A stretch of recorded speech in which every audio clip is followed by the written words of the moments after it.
The campfires were still burning when Washington's army vanished. Across the creek, British soldiers could see the glow in the darkness. They could hear the sounds of tools striking frozen ground. They could see enough movement to believe the Americans were still there, still digging, still waiting for the morning attack that Lord Cornwallis was sure would end the rebellion's brief Christmas miracle. The British commander thought he had George Washington exactly where he wanted him. Washington's army was tired. It was cold. It was trapped near Trenton, with the British army pressing against it and the Delaware River behind it. The men had just pulled off one of the most shocking raids of the war, but shock does not last forever. The British were coming back, and this time, they were not scattered Hessians surprised in a snowstorm.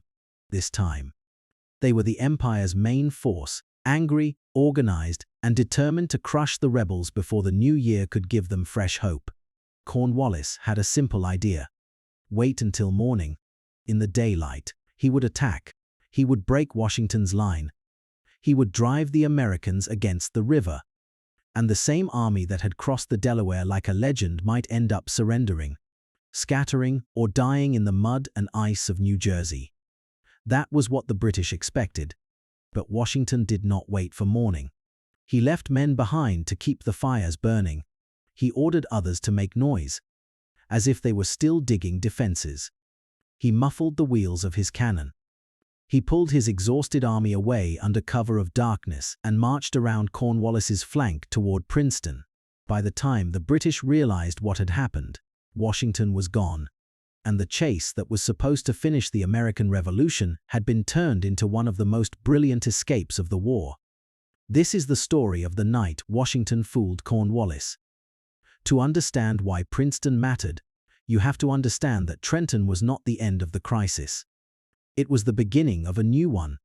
On December Archelio, Lo, Washington had stunned the British war effort by crossing the Delaware River and striking the Hessian garrison at Trenton.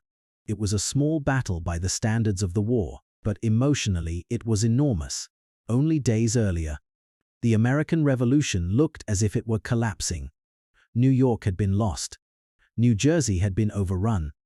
The Continental Army had been chased across the state like a dying thing. Enlistments were expiring. Men were preparing to go home. Many people believed the rebellion had already failed. Then Washington crossed the river on Christmas night and won.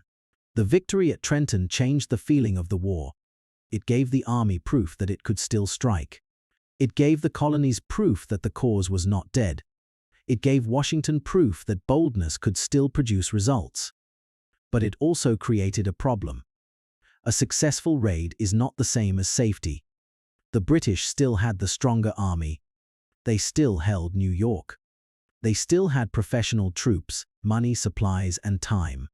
Washington had captured Trenton, but he had not destroyed British power in New Jersey. And once the British recovered from the shock, they would come for him. That is exactly what happened. Lord Cornwallis, one of Britain's most capable commanders in America, moved quickly. He gathered forces and marched toward Trenton. His mission was obvious: find Washington, bring him to battle, and end the embarrassment before it became a larger disaster. For Cornwallis, the situation looked promising. Washington's army was still fragile. Many of the men had agreed to stay only because the recent victory had renewed their confidence. And even then, the army was living on borrowed time. Food was short. Clothing was poor. Shoes were missing. The weather was brutal. Men were cold, hungry, and physically worn down by marching, fighting, retreating, and marching again. The Americans had won at Trenton, but they had not suddenly become a perfect army. They were still a force held together by belief, necessity, leadership, and desperation. Cornwallis intended to break that force. On January British troops pushed toward Trenton. American delaying forces slowed them along the road, fighting at points such as 5 Mile Run and Stockton Hollow, falling back, firing, delaying, and forcing the British to spend hours on what should have been a faster advance. These small actions mattered because time mattered. Every hour bought by the American rear guard gave Washington more time to form a defense along Assunpink Creek. By evening, the British reached Trenton. The town that had been the scene of Washington's Christmas victory now became the stage for a much more dangerous confrontation. The Americans were positioned on the south side of Assunpink Creek. The British attacked the bridge and nearby fords, trying to force their way across. The fighting was sharp. British troops pushed hard. American artillery and musket fire met them. The creek became a barrier between survival and disaster. For the moment, Washington held. But holding through the evening was not the same as surviving the next day. Cornwallis's army was larger and more powerful. Washington knew that a full British assault in daylight could be devastating. The Americans had the creek in front of them, but the position was dangerous. If the British crossed in force, Washington could be trapped. If the Americans tried to retreat back across the Delaware, they might lose the momentum Trenton had created. If they stayed and fought a conventional battle against Cornwallis's main force, they risked everything. Cornwallis faced a choice. Some of his officers reportedly urged an immediate night attack. The Americans were close. The victory seemed within reach. Why give Washington time?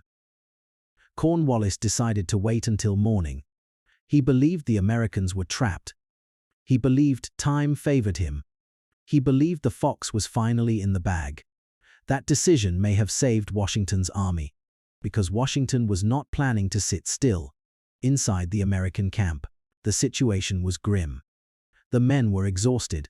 The ground was frozen. The weather was severe. The army had just endured days of movement and danger. The easy choice would have been to hope the creek held and prepare for the morning. But Washington understood the truth. If he waited, Cornwallis could bring the full weight of the British army against him. A defensive stand might become another catastrophe. The victory at Trenton could be erased in a single morning. Washington needed to change the problem. He could not outmuscle Cornwallis. He could not simply disappear across the river without losing the initiative. So he chose something more dangerous and more creative. He would leave Cornwallis staring at empty campfires. The plan required discipline, silence, and luck. Washington ordered campfires to remain burning. He left a small number of men to create the sounds of a working army, to keep up the illusion that the Americans were still digging and strengthening their position. The British across the creek would see the fires and hear the noise and assume the rebels were still there. Meanwhile, the rest of the army would move. Cannon wheels were muffled. Men prepared to march quietly. The army would slip away from the Assunpink line, move along back roads and head toward Princeton, where British troops were stationed. Instead of being crushed by Cornwallis at Trenton, Washington would strike the British rear. This was not a simple retreat. It was an offensive escape. That is what makes it so brilliant. Washington did not merely run from danger. He ran toward a new target. He turned a trapped army into a moving threat. He made Cornwallis's strength irrelevant for a few precious hours by refusing to be where Cornwallis expected him to be. It was a gamble, and the details were terrifying. The army had to march at night. The roads were hard, frozen, and rough. Men were tired beyond reason. Horses struggled. Artillery had to move quietly. If the British discovered the movement too early, the Americans could be caught in motion, strung out on the road, vulnerable and disorganized. If the march took too long, Princeton might be reinforced or the opportunity might vanish. If the weather changed and the roads softened, the cannon might sink into mud and delay everything. But the freezing weather, which had punished the soldiers, now helped them. The roads hardened under the cold. The guns could move. In the darkness, Washington's army slipped away. This is the kind of moment that rarely appears in simple schoolbook history. The painting shows Washington crossing the Delaware, but the night march to Princeton deserves its own place in the American imagination. It was not as visually iconic as a boat in the ice, but strategically, it was just as important. Trenton proved Washington could strike when the enemy felt safe. Princeton proved he could escape when the enemy thought he was trapped. By morning, the Americans were approaching Princeton. The British forces there were not expecting Washington's army to appear behind them. They believed the main action was at Trenton, where Cornwallis had Washington pinned. Princeton was supposed to be part of the British rear. not the next battlefield, but Washington had changed the map overnight. The first major clash came near the fields and roads outside Princeton. American forces under Brigadier General Hugh Mercer encountered British troops, including elements of the Schiedon H Regiment of Foot. The fighting became confused and violent. Mercer's men initially fought hard, but British bayonets created panic. Mercer himself was surrounded, beaten, and mortally wounded after refusing to surrender. The American line began to give way. This was one of those moments when a battle can turn from opportunity into disaster in minutes. The men saw Mercer fall. They saw British regulars pressing forward. They had marched all night. They were tired, cold, and now under direct attack. If they broke, Princeton might become a failed gamble. If they collapsed, Cornwallis's army might catch up and finish what it had started. Then Washington rode forward. This is the moment that makes Princeton more than a clever maneuver. Washington personally moved into the danger to rally the troops. He rode between the American and British lines, exposing himself to fire in a way that shocked the men around him. For a commander whose army was built as much on confidence as on discipline, the gesture mattered enormously. He was not asking men to stand where he would not stand. He put himself in the space where fear was strongest. The American troops rallied. Reinforcements arrived. The line steadied. The British advance was checked, then driven back. The fight continued around Princeton, but the initiative had shifted. The British force that had expected safety in the rear now found itself under attack by the very army Cornwallis thought he had pinned. Washington's army entered Princeton. The victory was not enormous in numbers, but it was enormous in meaning. Once again, the Americans had struck unexpectedly. Once again, British assumptions had failed. Once again, Washington had taken a desperate situation and turned it into a psychological victory. And now Cornwallis understood what had happened. The army he expected to attack in the morning was no longer there.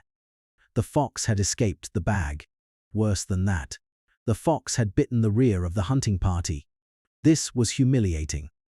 Cornwallis had marched to Trenton to trap Washington, only to wake up and find that Washington had slipped away and attacked Princeton. The British still had power.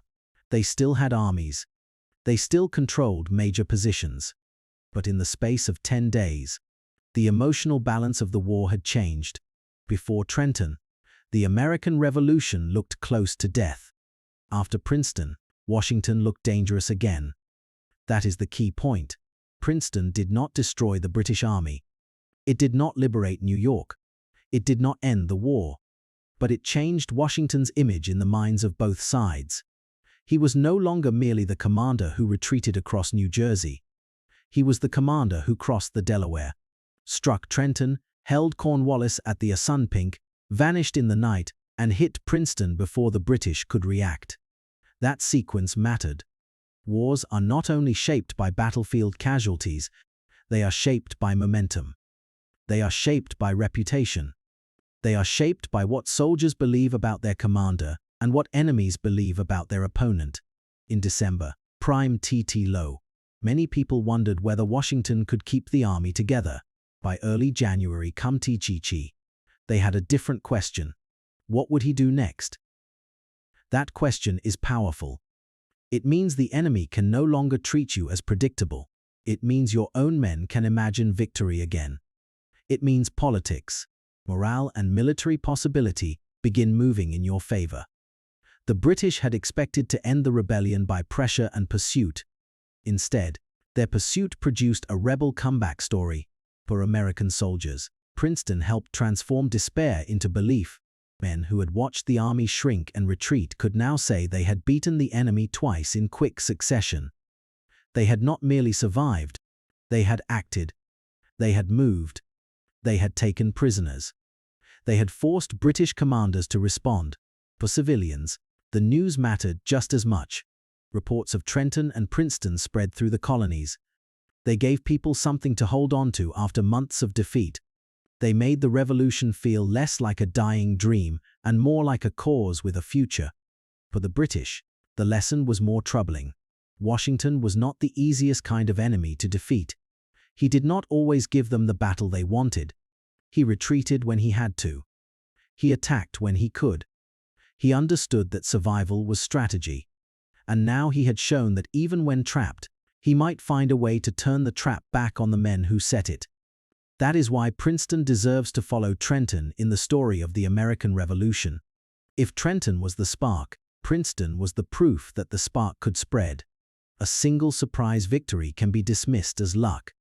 Two victories, connected by deception, endurance, and command, begin to look like a campaign.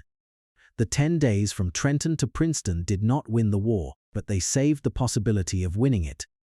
They kept the army alive. They revived Washington's authority. They embarrassed British commanders.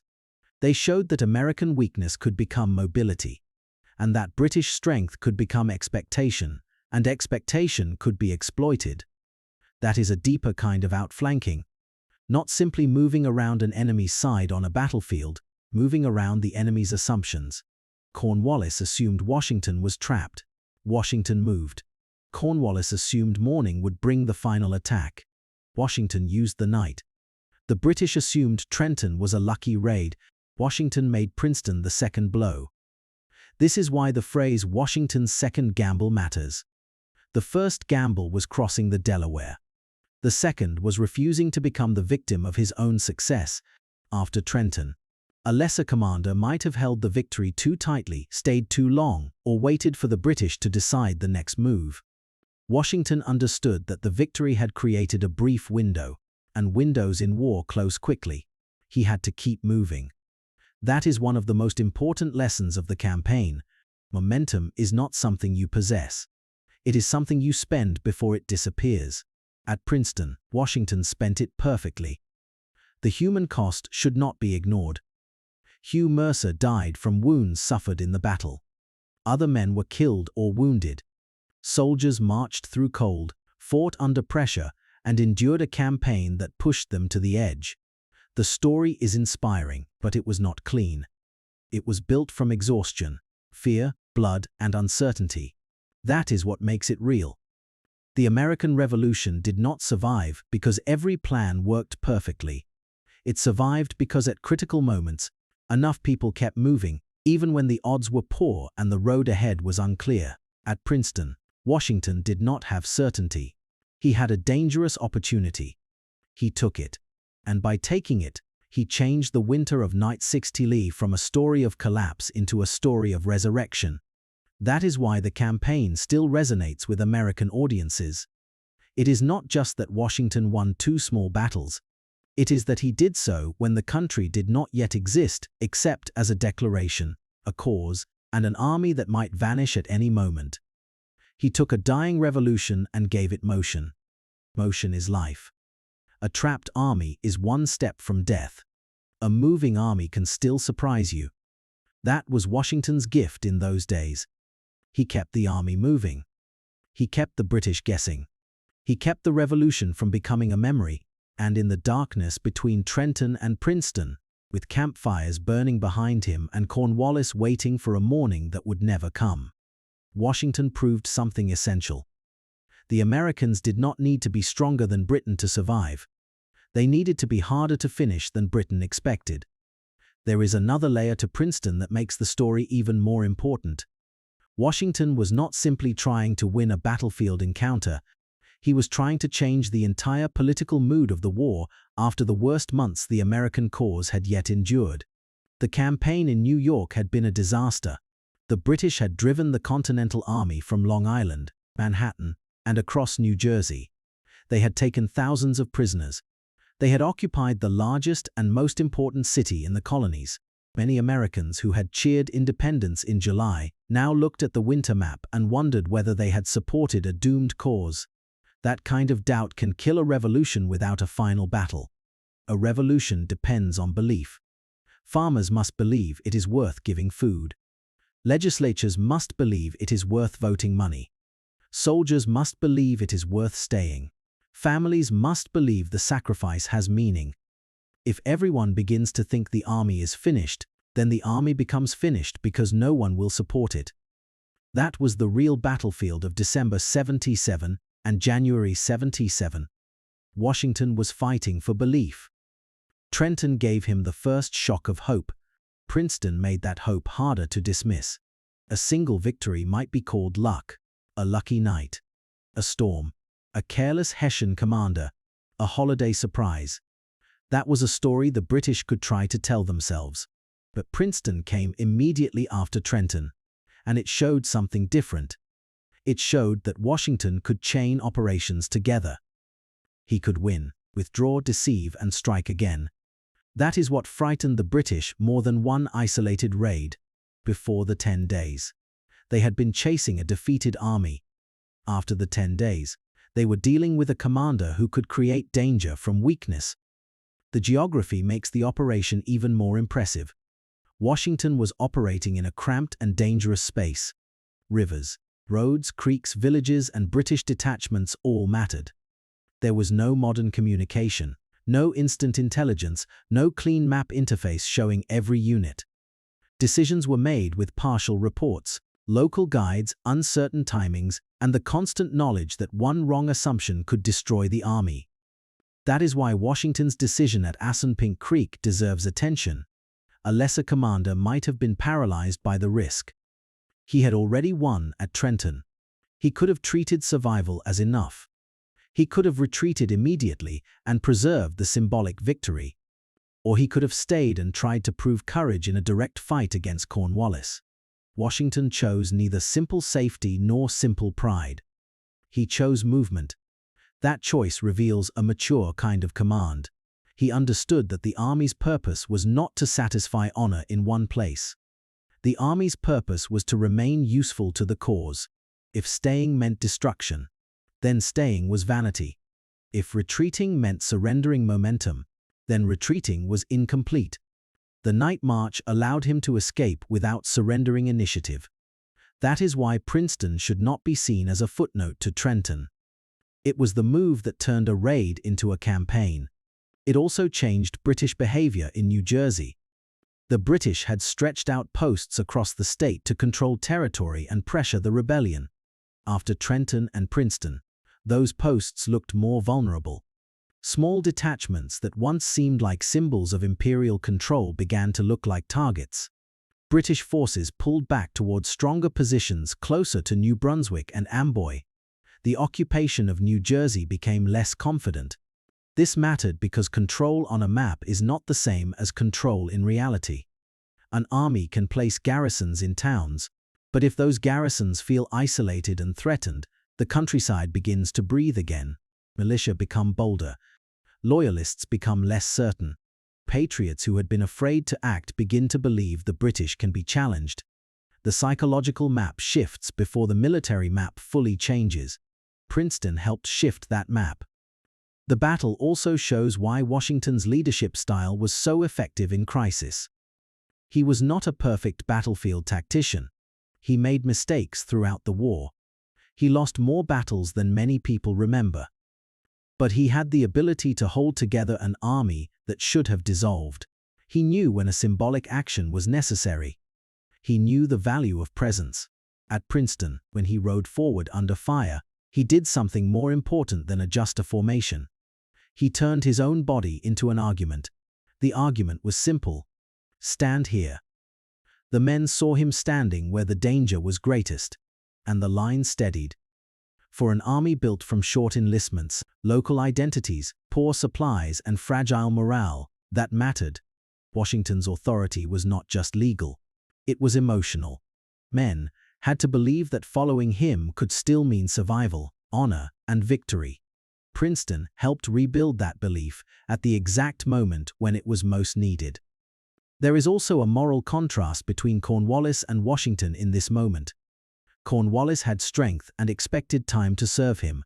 Washington had weakness and understood that time was about to destroy him if he did not use it first. Cornwallis believed morning would solve the problem. Washington used the night to create a new one. That is the difference between possession and initiative. The British possessed the stronger army. Washington seized the initiative. Initiative is not the same as strength. It is the ability to force the enemy to respond to you. In the days before Trenton, Washington had been reacting to the British. After Princeton, the British had to react to Washington. That reversal is the heart of the campaign, and it is why American audiences should care about Princeton. The story is not simply that Washington fooled Cornwallis, it is that the United States, before it was truly a country, survived because its commander refused to let weakness become stillness. He kept moving through uncertainty, and that movement kept the idea alive. By the time Washington moved into winter quarters at Morristown, the Revolution was still in danger. The war was far from won. Supplies remained terrible. The army remained fragile. But the mood was different. The British had not finished the rebellion. Washington had not disappeared. The army had not dissolved. The cause had survived the winter crisis and emerged with a story powerful enough to carry into the next campaign. That story began at Trenton, but it became undeniable at Princeton. There is another layer to Princeton that is easy to miss if the story is told only as a clever night march. Washington was not simply trying to win a battle. He was trying to change the emotional weather of an entire war. A few weeks earlier, the American cause had felt like a thing collapsing in slow motion. New York had fallen. Fort Washington had fallen. The retreat across New Jersey had looked less like strategy and more like survival. Men were barefoot. Supplies were thin. Confidence was thinner. Families watched the army pass and wondered whether the rebellion had already failed. Loyalists grew bolder because power seemed to be moving in their direction. Patriots kept their heads down because belief is hard to maintain when the army carrying your future is moving backward.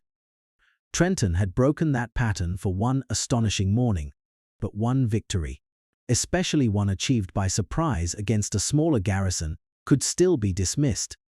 The British could tell themselves it was a holiday accident. They could say the Hessians had been careless. They could say Washington had been lucky. They could say the rebels had merely won a raid, not changed the war. Princeton made that excuse harder, because Princeton was not a sleeping garrison surprised in a storm.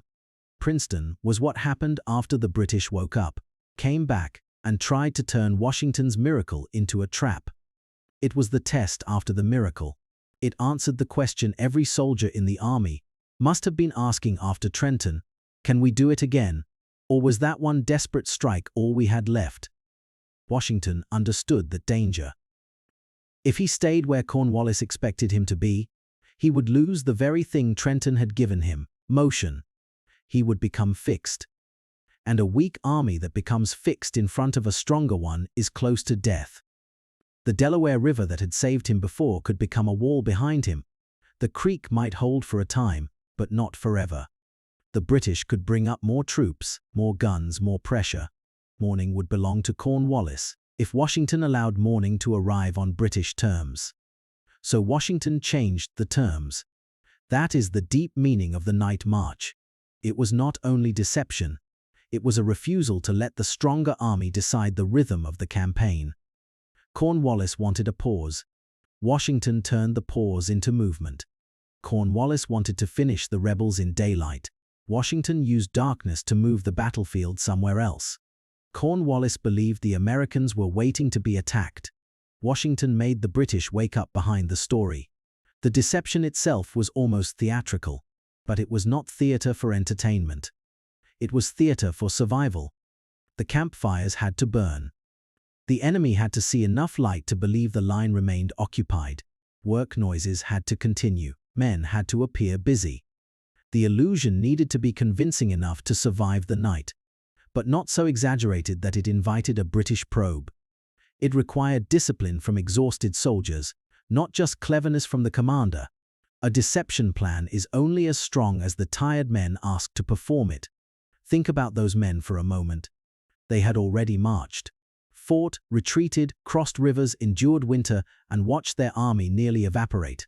Many had stayed only because the victories at Trenton and the urgency of the moment made leaving feel impossible. Now, instead of resting, they were asked to move again through cold darkness, dragging guns over frozen roads, maintaining silence, and trusting a route that could lead them into another battle before sunrise. This is the part of Washington's leadership that often disappears beneath the heroic painting. He did not command a machine. He commanded men who were hungry, tired, angry, frightened, and tied to local obligations. He commanded men whose enlistments, families, farms, pay, and bodies all pulled them away from the war. To keep such men moving required more than legal authority. It required the ability to make one more march feel necessary. It required trust. Trust is not built in one speech. It is built through 1,000 moments in which soldiers decide whether the man giving the order still understands what he is asking them to risk. At Princeton, that trust was tested again. The road itself became part of the drama. Winter roads could betray an army. Wheels could freeze. Horses could fail. A cannon could get stuck. A column could stretch too far and lose cohesion. A wrong turn in darkness could turn a clever maneuver into disaster. If the Americans arrived too late, British units might be prepared. If they arrived too scattered, the attack might fail.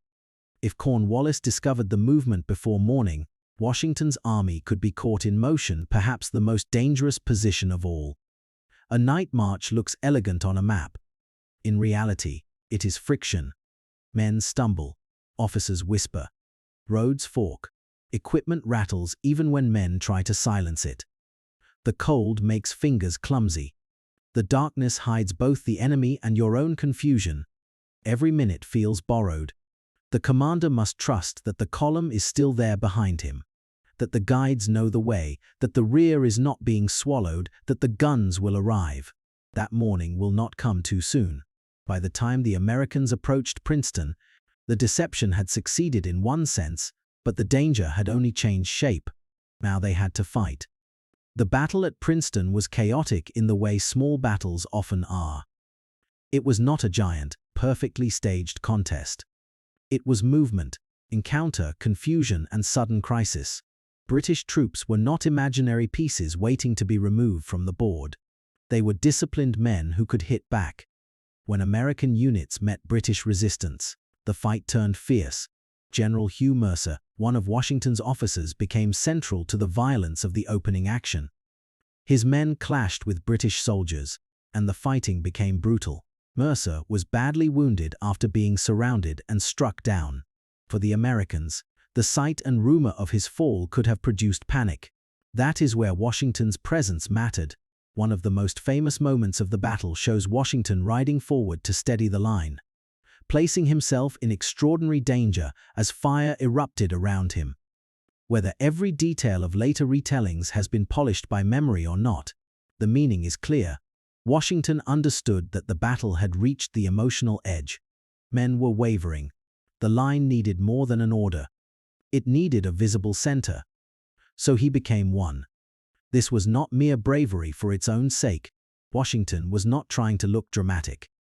He was using personal risk as a tool of command.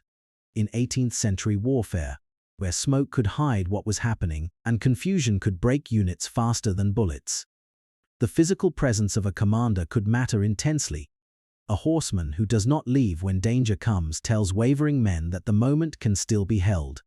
For American viewers, this is one of the reasons Princeton resonates even though it is less famous than Trenton.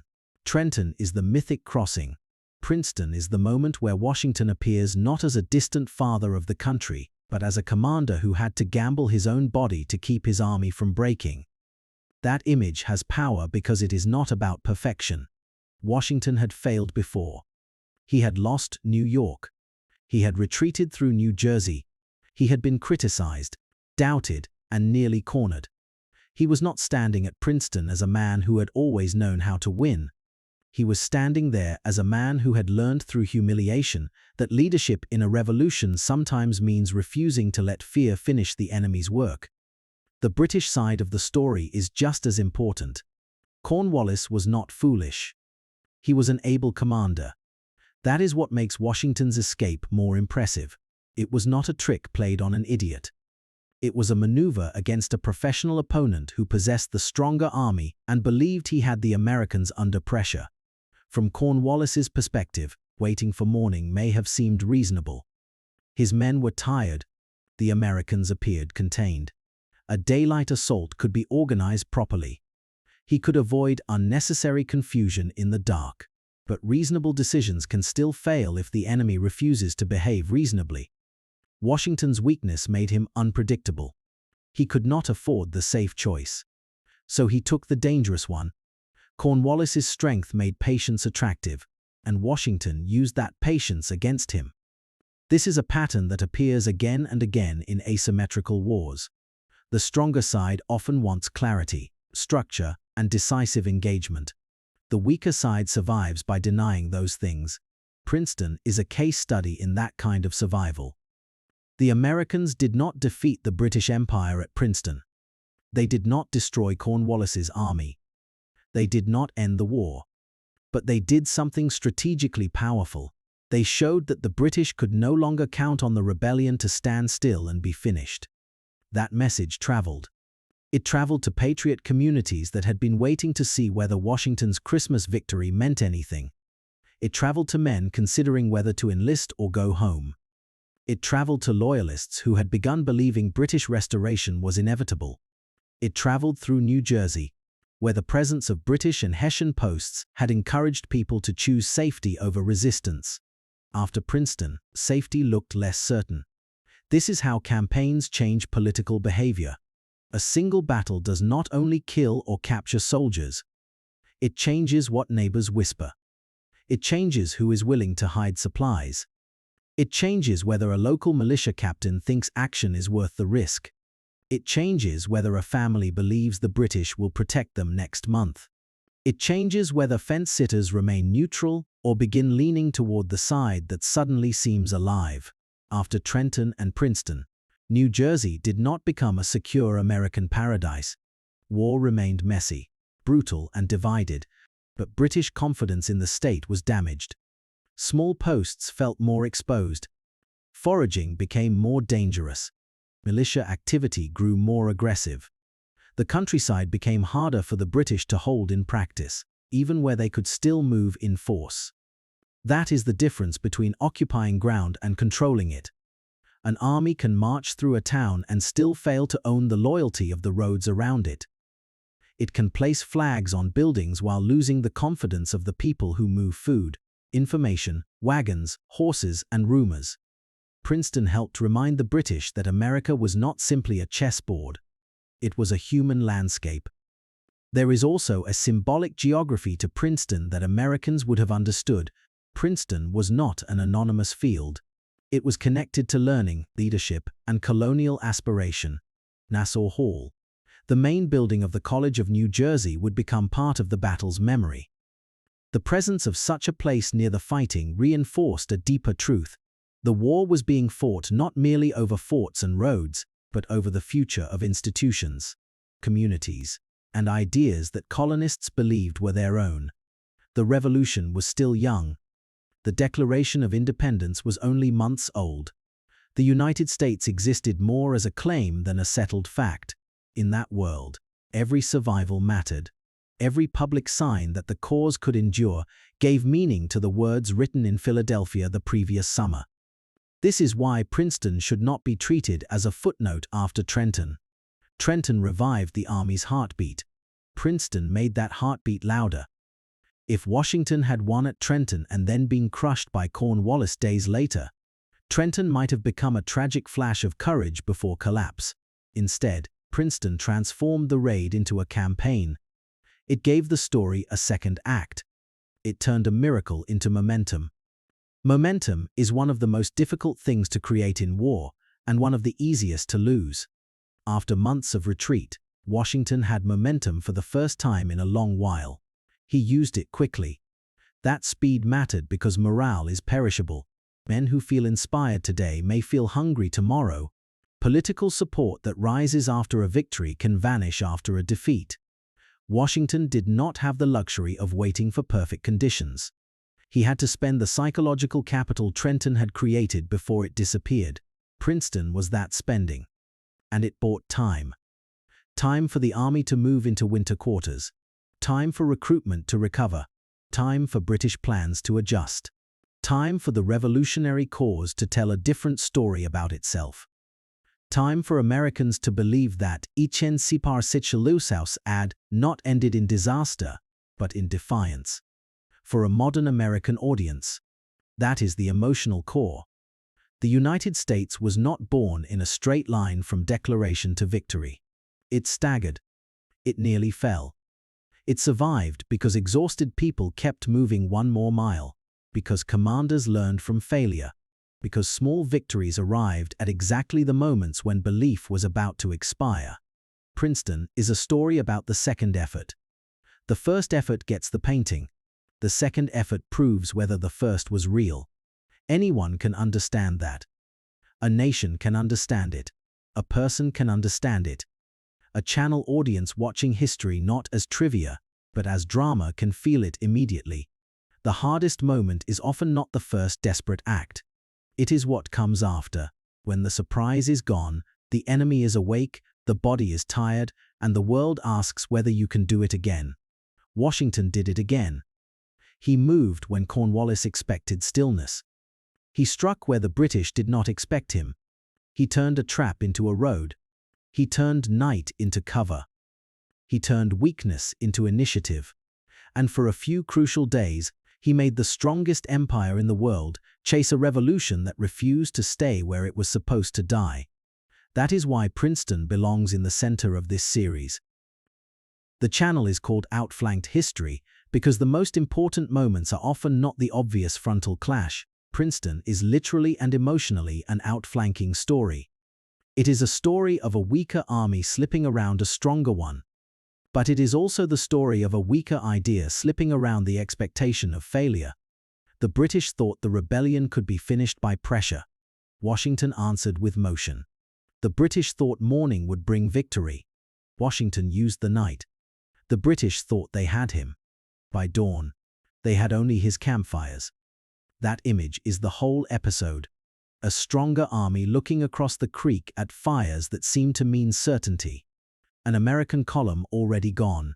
A commander who understands that survival is sometimes not about standing your ground, but about choosing the ground on which the next story will be told. There is one final reason the Princeton story needs room to breathe. It teaches that the American Revolution was not saved by one kind of courage. It was saved by repeated courage. The first courage was crossing the Delaware. The second courage was not stopping after the crossing. The third courage was marching again when the enemy came back. The fourth courage was asking tired men to believe in movement when stillness looks safer. That layered courage is what makes the campaign feel so modern. People often imagine courage as a single heroic decision. But survival usually requires a series of decisions made after the first one has already drained you. Princeton is the after-courage story. It is what happens when a desperate army discovers that the reward for one miracle is not rest, but the need to create another. For the British, that was the terrifying lesson. They were not facing an enemy that could be shocked once and then contained. They were facing an enemy learning how to recover from crisis. That is a much more dangerous opponent. A defeated army can be pursued. A learning army must be understood. The British were slow to understand what Washington was becoming. Washington was becoming a commander who could survive without winning everything. He could lose ground and preserve the army. He could suffer humiliation and still keep authority. He could strike when expected to retreat and withdraw when expected to stand. That flexibility was the revolution's most important military asset. Princeton made that flexibility visible. The final piece that makes Princeton worth a full episode is the way it changes the meaning of retreat. Most people think of retreat as failure. In simple stories, heroes advance and defeated men fall back. But the American Revolution does not fit that simple pattern. Washington survived because he understood that retreat could be a weapon if it preserved the army, confused the enemy, and created the conditions for a later strike. He had learned this painfully in New York and New Jersey. He had been forced to withdraw again and again, and each withdrawal looked humiliating to people who wanted dramatic victories. Yet those retreats kept the army alive. Princeton shows the evolution of that idea. Washington was no longer merely running away from danger. He was moving away from danger in order to create danger somewhere else. That is a much more mature form of command. The same motion that might look like escape from one angle becomes offense from another. Cornwallis expected Washington to be trapped because he understood the ground in front of him. Washington escaped because he understood the campaign around him. This is one of the best strategic lessons for the audience. The most important map is not always the one directly under your feet. A commander must see time, morale, enemy expectation, friendly exhaustion, local politics, and future opportunity as part of the same terrain. Washington could not beat Cornwallis in a straightforward contest that night, but he did not need to. He needed to avoid the fight Cornwallis wanted and create the fight Cornwallis had not prepared for. That is the essence of outflanking. Not just walking around an enemy's side, but escaping the enemy's assumptions. The British assumption was that Washington had to defend what he had just won at Trenton. That made sense to conventional thinking. Armies win a place, then hold it. But Washington's victory at Trenton was not valuable because of the town itself. It was valuable because of what it did to morale. If holding the town destroyed the army, then holding it would ruin the very purpose of the victory. Washington understood that the symbol mattered, but the army mattered more. That is why he could leave. He did not worship the ground. He used it. American history often turns Washington into a monument, but Princeton restores him as a decision-maker under pressure. He had to weigh imperfect options. Stay and risk destruction. Retreat and risk looking weak. Move toward Princeton and risk losing the army in the dark. None of these choices were safe. Leadership did not mean choosing between good and bad. It meant choosing which danger served the cause best. This is the kind of nuance that gives the episode depth. Washington was not great because he always knew the correct answer. He was great because he made decisions when certainty was impossible. He chose motion, deception, and initiative because the alternative was to let Cornwallis define the next morning.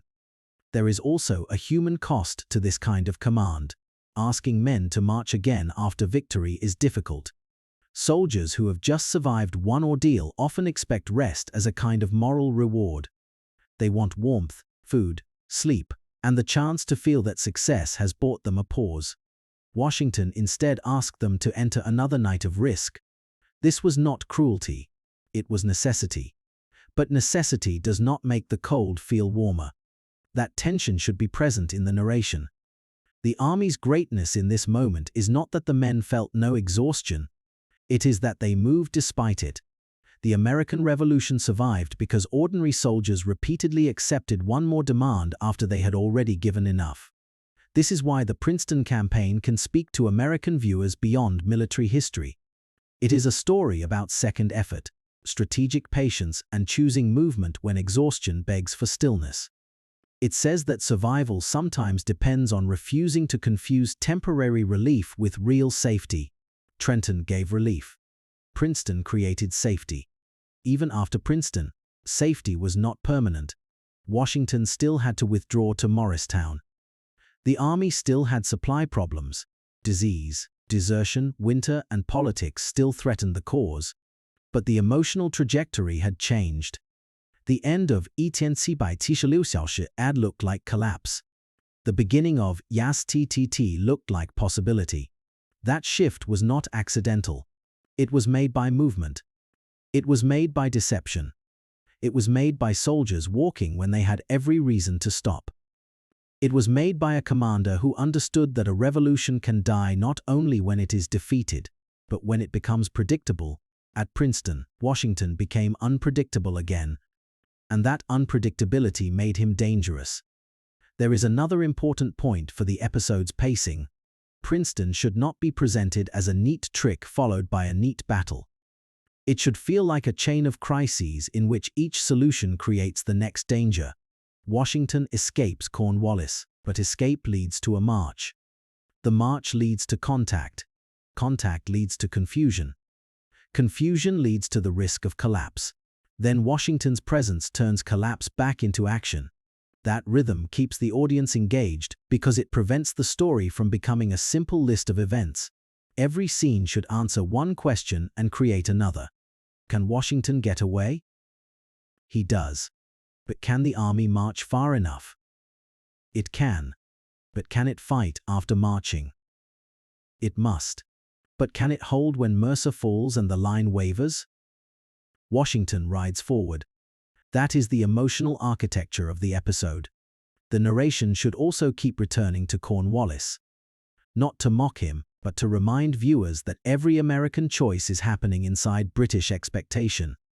Cornwallis represents power, order, and the belief that time favors the stronger army. Washington represents movement, improvisation, and the refusal to let time remain neutral. The drama exists between those two mentalities. This contrast is especially important for American viewers because it gives the story a national shape without making it shallow. The United States is often attracted to stories in which a weaker side survives by speed, nerve, and imagination. Princeton is one of the founding examples of that pattern. It is not just a tactical episode. It is an origin story for a certain American idea of resilience. When trapped, do not merely endure the trap. Change the situation. The final stretch of the episode should therefore feel earned. Washington's army reaches Morristown not as a victorious giant, but as a battered force that has escaped annihilation and recovered self-belief. That is more emotionally powerful than pretending the revolution was now safe. It was not safe. The men were still cold. The supplies were still bad. The British were still powerful. The war was still long. But the army had crossed the line from despair into possibility. Possibility is enough to keep a revolution alive. That is why the ending should not oversell Princeton as a decisive victory in the traditional sense. Its importance was more subtle and more profound. It preserved momentum. It embarrassed British expectations. It revived local resistance. It strengthened Washington's standing. It made the British rethink New Jersey. It turned the final days of the UT's second 60-Luke crisis into a story Americans could carry forward. For a channel built around hidden decisions and impossible gambles, this is the perfect lesson. The visible battle was only one part of it. The real victory began the night before, when Washington looked at a stronger army, a frozen road, a tired army, and a coming dawn, and decided that the only safe choice was the dangerous one. If this story surprised you, hit subscribe, because this channel is about the hidden decisions, impossible gambles, battlefield deception, and forgotten moments that changed military history. And I want to hear your take in the comments. Was Princeton the moment Washington became truly dangerous to Britain? Or was it simply the second half of the miracle that began at Trenton? Drop your thoughts below and tell me which desperate escape in history deserves its own episode. Because sometimes the most important move in war is not the battle everyone sees. Sometimes it is the night march the enemy never expects.